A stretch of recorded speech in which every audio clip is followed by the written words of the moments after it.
Hey you guys, what I'm going to show you today is how to create a standard-based grading assignment where all students can submit their work so you can see all assignments that have been submitted for that unit. You can see comments that the kids have made. You can also see your feedback and keep track of their grades based on each standard. So to do that, I'm first going to open up the assignment or the course where I want to create my Dropbox. Here it's going to be in Reading Workshop. Now, within Reading Workshop, one thing we like to do is we like to create a folder with the name of the unit. And that way, all the materials for that unit will be in that folder. So you can see we've already created one called Nonfiction because that's what the students are working on. So if I open that up, you can see that I have lots of folders related to nonfiction. And then I also have some assignments because you know it's an assignment because there's not a folder next to it. That's how you know it's an assignment. Folder, and then assignments. But then I have here this assignment that's open called Standard-Based Grading, Submit All Work Here. And this is the place where the kids are going to drop all their work, get their feedback, see their grades. Now, to create one, it's fairly simple to do. All you have to do is click on Add Materials, then go to Add Assignment, and when I get here, I'm going to title it something under name. So let's call it Standard Based Grading. You can even call it the name of the unit if you want to help your students clarify a little bit better where the which Dropbox it is. And then I like to put in Submit All Work Here, so that way students know this is where it goes. And then I'm going to call this one Test so I can delete it when I'm done, because I don't want students submitting their work here.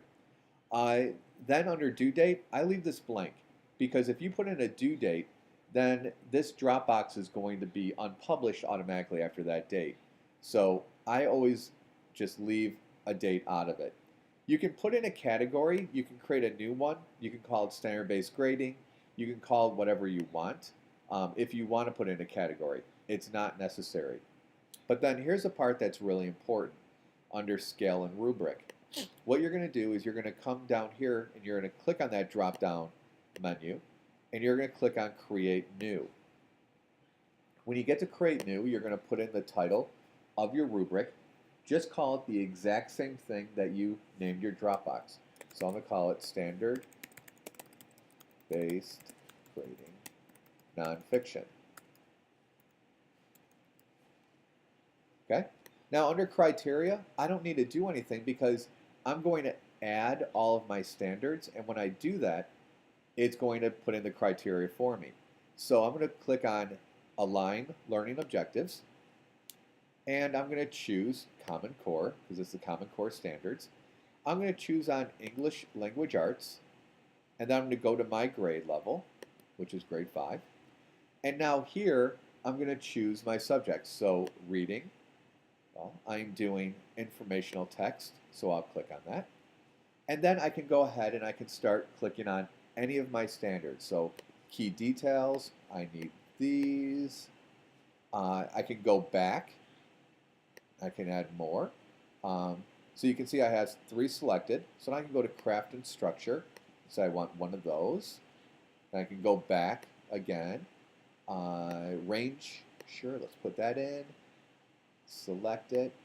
I can even go back even further. I can click on, to go back and let's look at more of the standards for grade 5. I can click on writing. I can add in some writing standards if I want, if it's related to it. So I can choose however many standards I want. Once I'm all done, I am just going to click on Add Learning Objectives. And when I do, you can see all the standards have been put in. Now, what we like to do is we like to delete what they put in here already of the excellent, good, satisfactory, and needs improvement. We just leave it at a 4, 3, 2, 1. And then this is when we like to go to our grade 5 Common Core assessment record book, because that way we can see the standard at the 6th grade level and at the 4th grade level.